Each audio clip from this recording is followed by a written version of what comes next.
Los Glazers no pueden presumir de ser la familia más popular de la ciudad, pero su deseo de comprar el Manchester United en 2005 era al menos comprensible. El club ha sido durante mucho tiempo una de las propiedades futbolísticas más buscadas.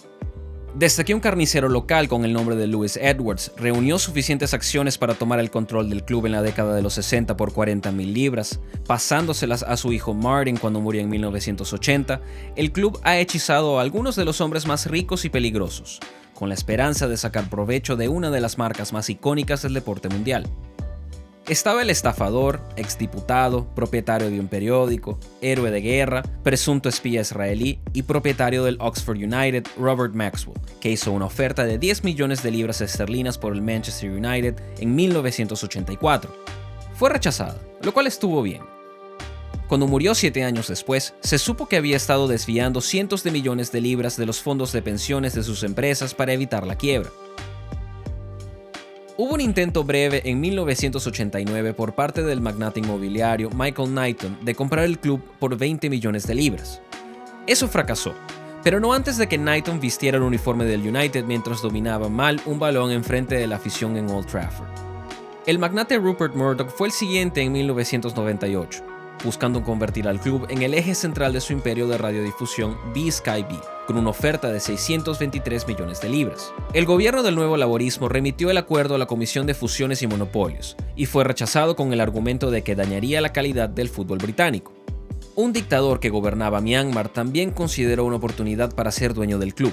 Entre los documentos publicados por Wikileaks en 2010, fundado por Julian Assange, se encontraba uno de la embajada estadounidense en Myanmar que afirmaba que el general Than Shwe estaba preparado para una oferta de 634 millones de libras para comprar el United, con la esperanza de distraer a la población nativa de una plétora de problemas locales.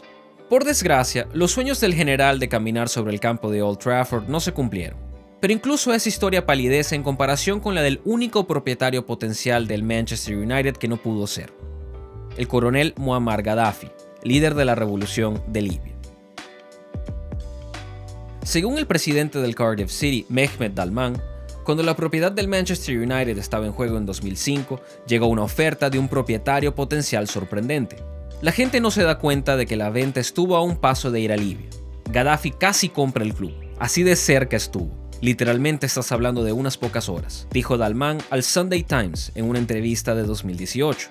Se cree que la oportunidad de poseer el Manchester United surgió gracias a una disputa entre Sir Alex Ferguson y los accionistas mayoritarios del club, JP McManus y John Magnier, por los derechos de un caballo de carreras, el Rock of Gibraltar. El conflicto terminó en los tribunales, agravando su relación con dos importantes aliados. Quien controlara las acciones de Magnier y McManus controlaba el club.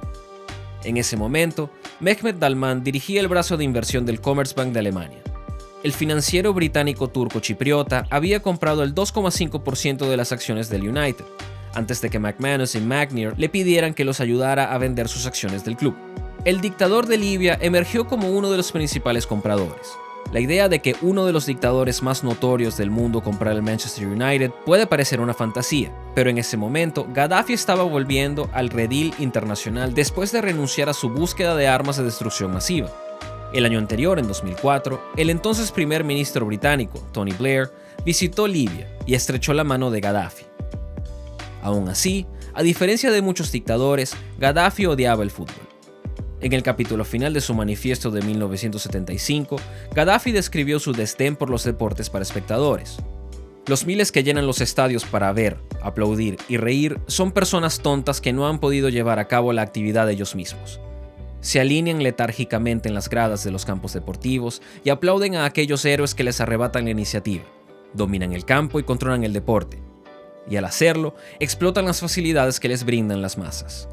El deporte es una actividad pública que debe practicarse en lugar de observarse.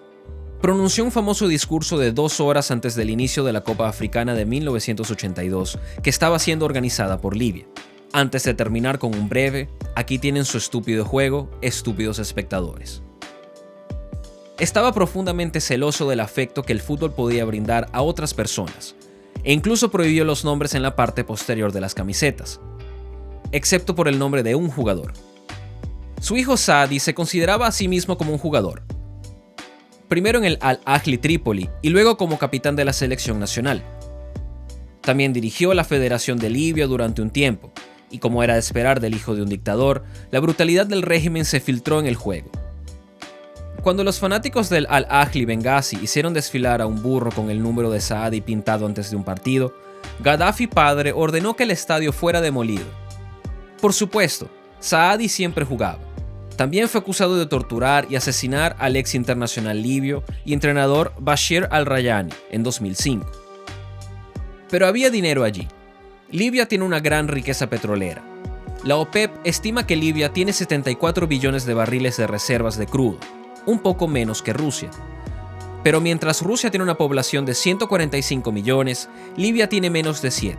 A medida que mejoraban las relaciones con Occidente, y en particular con Italia, Libia invirtió su riqueza en el fútbol, comprando el 7,5% de la Juventus. La Supercopa de Italia de 2002 incluso se jugó en Trípoli. Esa generosidad provocó uno de los episodios más extraños del fútbol europeo. Saadi fichó por el Perugia en 2003, solo uno de una serie de movimientos extravagantes del entonces presidente Luciano Gaucci.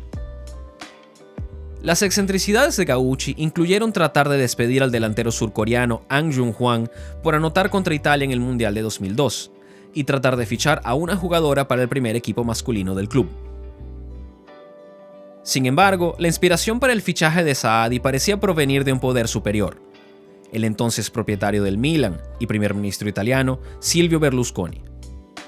Gaucci, quien luego sería declarado en bancarrota y que huyó a la República Dominicana donde murió en 2020, emitió un comunicado en ese momento que decía: Berlusconi me llamó y me dijo que tener a Gaddafi en el equipo nos está ayudando a construir una relación con Libia.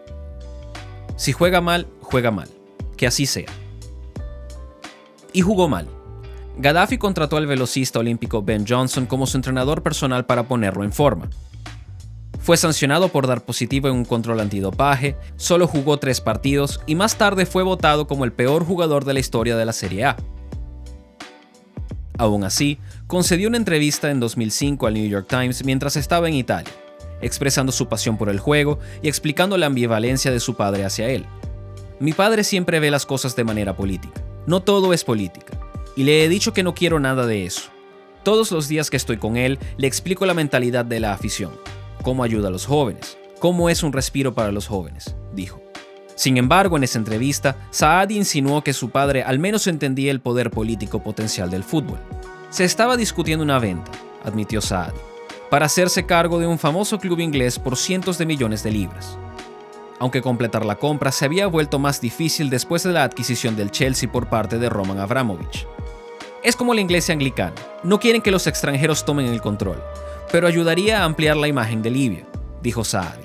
Entonces, Mehmet Dalman voló a Trípoli en un avión privado para encontrarse con el séquito de Gaddafi y luego con el propio líder. Recuerdo haber dicho: escucha, estás comprando la iglesia de Inglaterra, ¿te das cuenta de eso?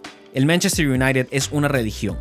Siguieron horas de duras negociaciones, con el coronel Gaddafi presionando con fuerza, pero no pudieron llegar a un acuerdo. En cambio, fueron los Glazers quienes se hicieron con la participación de Magnier y McManus por 130 millones de libras. Red Football Ltd de Malcolm Glazer adquirió el 98% de las acciones del club, lo que lo obligó a vender el resto. Y lo demás es historia.